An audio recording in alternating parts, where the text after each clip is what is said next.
So if you are dissatisfied with present conditions, the only way to change it is to remove your attention from it and rise in consciousness to the conditions as you wish them to be. So already in that first part, there are a lot of key points that I want to point out in just a second. Let us read the first part and then we're going through it step by step. You cannot serve two masters. So if you take your attention from one state and place it on another state of consciousness, you die from one and live in the other. So again, this is a very, very powerful quote from Neville.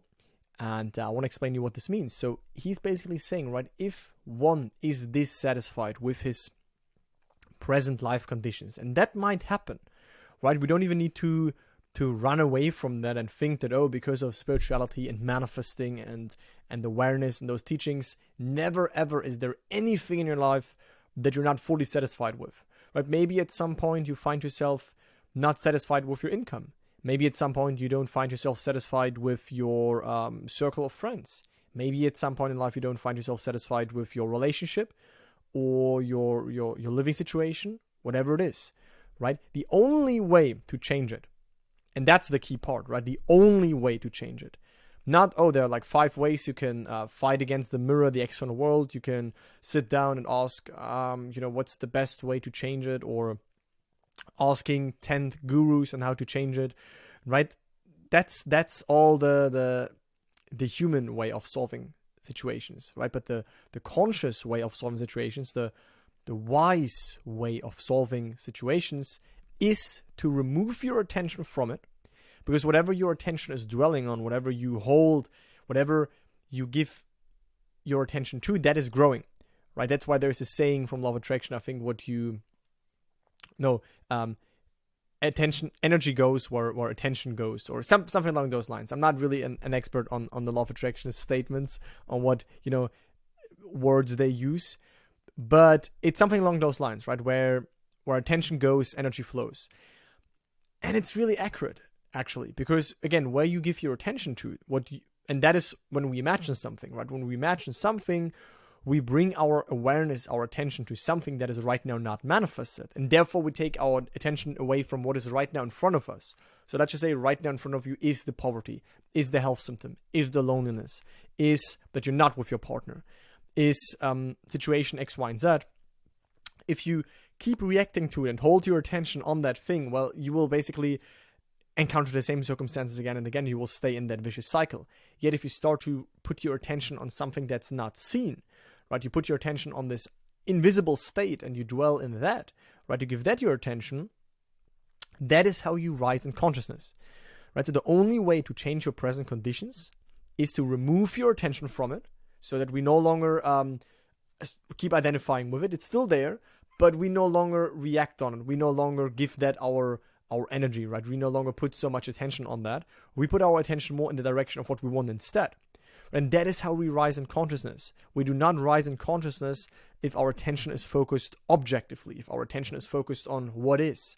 If you focus on what is, you get more of what is. If you focus on something that is not there yet, that is starting to grow in your world, right?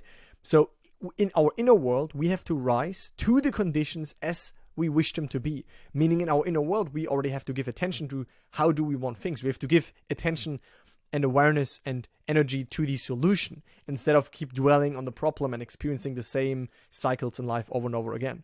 Right? Rising in consciousness. You do not rise in consciousness by battling with the world, by reacting to the world, by trying to solve the problem. You rise in consciousness by experiencing in yourself the problem being already solved, by experiencing the solution, where you no longer need a problem-solving process. You go straight to the end. You rise in consciousness to that level where you now have your desire, right? You imagine a scene that implies you have it, to anchor yourself in that level of consciousness, in that frequency is what the law of attraction people would say, but on that level of consciousness where you have what you want to have. You cannot serve two masters, right? You cannot want this, but have your attention the whole time focused on what is, right? That is what's going to make you waver and you're not achieving anything, right? So if you take your attention away from the current state and you place it on another state of consciousness, right? You die to that current state, right? You will let go. You will detach yourself from your current state, from your current identity, by attaching yourself, by diving into, by dwelling in, by seeing the world through the lens of the desired identity more and more until it becomes natural. And you will live up to that new state. You will live up to that new identity.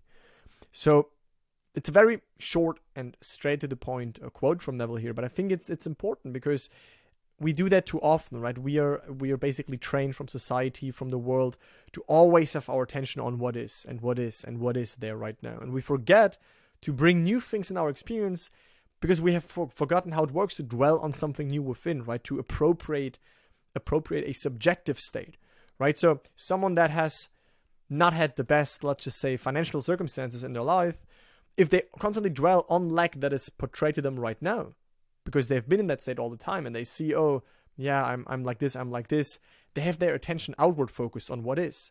Would this person now bring their attention to this level of consciousness where they feel themselves to be financially stable, they imagine scenes that imply that, they anchor themselves more and more on that level, they would start to, from deep within, identify more and more with that state that would become natural, and over time they would move there. And that is what their mirror of life would show them back.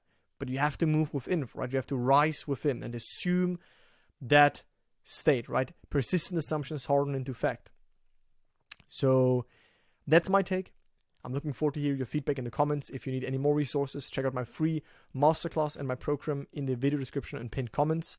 And if you don't want to commit to a program yet, but you still want to benefit from my teachings and from the Upgrade to Life community, go to my website, upgradeToLife.com. You will find my inner circle. You can join that for only $50.